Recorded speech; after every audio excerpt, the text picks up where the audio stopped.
அனைவருக்கும் வணக்கம். நம்ம சேனல் புதுசாக பார்க்குறீங்க அப்படி வந்து சப்ஸ்கிரைப் பண்ணுங்க. அப்படி பார்த்துட்டு இருக்கவங்க லைக் பண்ணி கமெண்ட் பண்ணி பென்ஷன்லாம் அப்படி கொஞ்சம் ஷேரும் பண்ணுங்க. நானும் ஒவ்வொரு வீடியோ சொல்லிட்டு தான் இருக்கேன். சரி பட் விடுங்க, பேசினா டியூரேஷன் அதிகமாக போகும். சரி ஓகே, நம்ம சேனலுக்கு எந்த படத்தை பற்றி பார்க்க போகிறோம் அப்படின்னு பார்த்தோம்னா, நம்ம கார்த்தி சார் மற்றும் அரவிந்த் சார் நடித்து இந்த வாரம் பிரேம்குமார் டைரக்ஷன் ரிலீஸ் ஆயிருக்க ஒரு படம் தான் மெய்யழகன். மெய்யழகன் அப்படிங்கிற படத்தை தான் பார்க்க போகிறோம். இந்த படத்தில் யாரெல்லாம் நடிச்சிருக்காங்க அப்படின்னு பார்த்தோம்னா, நம்ம கார்த்தி சார் நடிச்சிருக்காரு, கூட அரவிந்த் சார் நடிச்சிருக்காங்க, ஸ்ரீ திவ்யா மேடம் நடிச்சிருக்காங்க, தேவதர்ஷினி நடிச்சிருக்காங்க. இவங்க கூட இளவரசு, ராஜ்கிரண், இன்னும் பல்லாட்டிஸ்டா ஜெயபிரகாஷ், இன்னும் நிறைய பேர் நடிச்சிருக்காங்க. ஸ்வேதா ஜெயங்கொண்டம் அவங்களுமே நடிச்சிருக்காங்க. சரி, அதை தாண்டி இந்த படத்தோட மியூசிக் டைரக்டர் அப்படின்னா கோவிந்த் வசந்தா தான் இந்த படத்தோட மியூசிக் டைரக்டர். இவர் இதுக்கு முன்னாடி 96 படத்துக்கு மியூசிக் போட்டிருக்காரு. ஆல்ரெடி இதே படத்தோட டைரக்டர் படத்துக்கு தான் அவரும் மியூசிக் போட்டிருக்காரு. ஓகே, இதை தாண்டி இந்த படத்தோட டியூரேஷன் அப்படின்னு எடுத்துட்டோம்னா, இந்த படத்தோட பெரிய பிரச்சனை இதுதான். 3 மணி நேரத்துக்கு 2 நிமிஷம் தான் கம்மி. நம்ம ஆல்ரெடி நேற்று பார்த்த தேவர படத்தோட டியூரேஷனும் இந்த படத்தோட டியூரேஷனும் ஒரே டைமிங் தான். சரி ஓகே, இந்த படத்தோட கதை என்னடா அப்படி பார்க்கும்போது, இந்த கதை வந்து ஆரம்பத்தில் நம்ம தஞ்சாவூர் சார்ந்து தான் ஆரம்பிக்குது. அங்கே ஒரு பெரிய குடும்பம் தான் நம்ம அரவிந்த் சாமி சாரோட குடும்பம். அங்கே சொந்தக்காரங்களால குடும்பத்தில் எல்லாத்தையுமே இழந்து எதுவுமே வேணாம் அப்படின்னு சொல்லிட்டு அவரும் அவரோட தந்தையும் அவரோட குடும்பம் எல்லாருமே சேர்ந்து அங்கிருந்து சென்னைக்கு போகிறாங்க. பட் இருந்தாலும் அந்த ஒரு சுச்சுவேஷனில் தன்னோட சித்தி பொண்ணுக்கு ரொம்ப வருஷம் கழிச்சு ஒரு கல்யாணம் நடக்குது. பட் அந்த கல்யாணத்துக்கு குடும்பமாக யாரும் போக வேணாம், ஏன்னா ஊரையே ஒதுக்கி வந்துட்டேன், நான் ஒருத்தனாவது போகிறேன், போயிட்டு நான் தலையை காட்டிட்டு வந்துடுறேன் அப்படின்னு சொல்லிட்டு நம்ம அரவிந்த் சாமி சார் அங்கிருந்து கிளம்புறாரு. பட் அவர் அங்கிருந்த கிளம்புனாலுமே கூட போயிட்டு ஏதோ ஒன்று பண்ணலாம் அப்படிங்கிறதுக்காக உட்காந்துருக்காரு. சரி டக்குனு போய் கொடுத்துட்டு வந்துடலாம்டா அப்படின்னு சொல்லி அப்பதான் நம்ம கார்த்தி சாரை சந்திக்கிறாரு.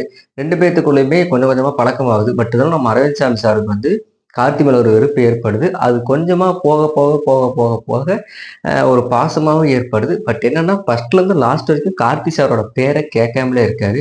ஒரு குற்ற உணர்ச்சி நம்ம அரவிந்த் சாமி கிட்ட தெரியுது. பட் இருந்தாலும் அந்த ஒரு குற்ற உணர்ச்சியில் அவரோட பேர் அவர் எப்படியெல்லாம் கேட்கறாரு, எப்படி கண்டுபிடிச்சிடுறாரு, அவர் திரும்பவும் அவரோட சொந்த ஊருக்கு வந்தாரா இல்லையா அப்படிங்கிறத இந்த படத்தோட கதையே. எனக்கு தெரிஞ்சதுல பாசிட்டிவ்ஸ் அப்படின்னு எடுத்துட்டோம்னா, எனக்கு தெரிஞ்சு இந்த படம் மேக்கிங், டெக்னீஷியன், டைரக்ஷன் எல்லாமே சூப்பராக இருந்துச்சு. ஆக்டிங்கு பிச்சு உதறிட்டாங்க. எதுவும் நம்ம அரவிந்த் சாமி சாரும் கார்த்தி சாரும் வர்ற சீன் எல்லாமே பார்த்தோம்னா 96 படத்துல எப்படி நம்ம விஜய் சேதுபதி சாரும் திரிஷா மேடமும் ஒன்னா வந்துட்டே இருப்பாங்களோ அவங்களுக்கு மட்டுமே நிறைய சீன்ஸ் இருக்குமோ அந்த மாதிரி இந்த படத்துலயும் 2 பேருக்குமே செகண்ட் ஹாஃப் ஃபுல்லாவே நிறைய சீன்ஸ் இருக்குது. ஸோ ஓகே, இந்த படத்தோட ஃபர்ஸ்ட் ஹாஃப் வந்து எனக்கு ரொம்பவே பிடிச்சிருந்துச்சு. ஸோ அந்த ஃபர்ஸ்ட் ஹாஃப் வரைக்குமே கலகலன்னு இருந்துச்சு. சில எமோஷனல்ஸுமே இருந்துச்சு. அதுவும் நம்ம கமல் சாரோட யாரோ இவன் யாரோ அப்படின்னு ஒரு பாட்டு வரும். அந்த பாட்டுலாம் கூட நல்லாவே இருந்துச்சு. அதுவும் கதைக்கு ரொம்பவே செட் ஆச்சு. ஒரு கல்யாணம் வீட்டில் ஒரு பாட்டு வந்திருக்கும். அந்த பாட்டுமே ரியலாகவே இருந்திருக்கும். படம் அது பார்க்கும்போது உங்களுக்கு தெரியும். ஸ்ரீதிவ்யா அவங்களுமே கொடுத்த கேரக்டர் கரெக்டாக பண்ணியிருக்காங்க. ஜெயபிரகாஷ் சாரும் கொடுத்த கேரக்டர் கரெக்டாக பண்ணியிருக்காங்க. தேவதர்ஷினியோட நம்ம அரவிந்த் சாமி சாருக்கு வந்து ஒய்ஃபாக நடிச்சிருக்காங்க. இவங்களை தாண்டி பார்த்தோம்னா சின்ன சின்ன ரோல்ஸ் அப்படிங்கிறதுலாம் இளவரசு சார் பண்ணியிருக்காரு. ராஜகிரண் சார்லாம் பார்க்கும்போது ஒரு கேமியோ மாதிரி தான், ஒரு 4 5 சீன் வராரு. பட் இவர் எல்லா படத்துலையும் வர மாதிரி தான் இதுலேயும் ஒரு ரோல் பண்ணியிருக்காரு அப்படிங்கிறதுக்கு எந்த ஒரு இடத்துலையும் ஒரு குறை இல்லாமல் சொல்ல முடியாது. சரி ஓகே, எல்லாமே சொல்லிட்டேன். இந்த படத்தில் அப்படி என்னதான்டா நெகட்டிவ் அப்படின்னு சொல்லிட்டோம்னா, ஃபர்ஸ்ட் ஹாஃப் எனக்கு ரொம்ப பிடிச்சிருந்துச்சு. செகண்ட் ஹாஃப் வந்து கதை எங்கேயோ போகுதுடா அப்படிங்கிற மாதிரி அவர் ஊருக்கு போய் பஸ்ஸை விட்டுட்டு வந்துடுவார். பஸ்ஸை விட்டுட்டு வந்ததுக்கப்புறம் 2 பேருமே வீட்டில் குளிச்சுருவாங்க. குளிச்சுட்டு லைட்டாக பீர் சாப்பிடுவீங்களாம்மா அத்தை அப்படின்னு சொல்லுவாப்புல. அத்தான் அத்தான் அத்தான் அப்படிம்பாரு. பட் அதெல்லாம் முடிச்சுட்டு பீர் சாப்பிடலான்ட்டு உட்காடுறாங்க. அந்த சீன் வரைக்குமே செகண்ட் ஹாஃப் ஸ்டார்டிங் நல்லா இருக்கும். இதுக்கப்புறம் இவங்க உட்காந்து கோடிச்சுக்கிட்டு அந்த சைக்கிளை பற்றி பேசி, ஜல்லிக்கட்டை பற்றி பேசி, ஸ்டெர்லைட் துப்பாக்கிச்சூடை பற்றி பேசி, கதை எங்கடா போகுது, படத்துக்கும் கதைக்கே சம்மந்தம் இல்லாத மாதிரி ஒரு 3/4 மணி நேரம் போயிட்டு இருக்குது. ஸோ அந்த 3/4 மணி நேரத்தை தூக்கிட்டு இந்த படத்தை கொஞ்சம் செகண்ட் ஹாஃப் போட்டிருந்தாங்கன்னா படம் நல்லாவே இருந்திருக்கும். கதைக்கு தேவையே இல்லாமல் படத்துக்கும் இதுக்கு என்னடா சம்பந்தம், எங்களை ஏன்டா படுத்துறீங்க, நான் படம் பார்க்குறோமா நாடகம் பார்க்குறோமா, என்னடா இதெல்லாம் வந்து நாட்டுக்கு தேவைதான், படத்துக்கு இதெல்லாம் தேவையாடா அப்படிங்கிற மாதிரி படம் பார்க்குறவங்களுக்கு எங்களுக்கு அவ்வளோ எரிச்சலாக இருக்கிற மாதிரி ஆயிடுச்சு. நிறைய பேர்லாம் வந்து தூங்கிட்டாங்க, என்ன படத்துக்கு சம்மந்தம் இல்லாமலே போகுது அப்படிங்கிற மாதிரி. அதுவும் கார்த்தி சார் பேசுகிற ஃபர்ஸ்ட் ஹாஃப்ல வரலாம்னு பேசுவார், செகண்ட் ஹாஃப்லேயும் வரலாம்னு பேசுவார். பட் அந்த ஃபர்ஸ்ட் ஹாஃப்ல பேசுறது எல்லாமே இன்ட்ரெஸ்டிங்காகவே இருக்கும். செகண்ட் ஹாஃப்ல என்னடா இருந்தாலும் இப்படி பேசிட்டு இருக்காரு அப்படிங்கிற மாதிரி நமக்கே தோணும். நிறைய பேருக்கு தோணுச்சு. பட் சிலர்லாம் இன்னும் எவ்வளோ நேரம் ஓடும், இன்னும் எவ்வளோ நேரம் ஓடும், 2 மணி நேரம் 57 நிமிஷமா, சரி ஓகே இன்னும் 1 மணி நேரம் இருக்கு. என்னது 1 மணி நேரமா, ஏய் 1 மணி நேரம் எவனா உட்காந்து பார்க்குறாங்க, போலாம். அந்த படத்த இவ்வளோ தூரம் ஓடுது. இந்த பேசுனது எல்லாம் கடைசியில என்னதான் இருக்கும்? அப்படி பார்க்கும்போது இந்த பேரு என்னவா இருக்கும் அப்படிங்கிறத கிளைமேக்ஸ்ல போட்டு முடிக்கிறாங்க. பட் இருந்தாலும் படத்துல காமெடி சீக்வென்ஸ்லாம் நான் நெறையவே சிரிச்சுட்டேன். தேவதர்ஷினி மேடம் வந்து நம்ம அரவிந்த் சாமியார்ட்ட பேசிட்டு இருப்பாரு. பேசிட்டு இருக்கும்போது, "உங்களுக்கு இவ்வளோ பண்ணாரே, அவர் பேர் என்னங்க?" அப்படின்னு சொல்லும்போது, நம்ம கார்த்தி சார் பேசிட்டு இருக்கப்ப சொல்லுவாப்ல, ஊருக்கு வந்ததுக்கப்புறம், "அத்தான்ட்ட கேளுங்க.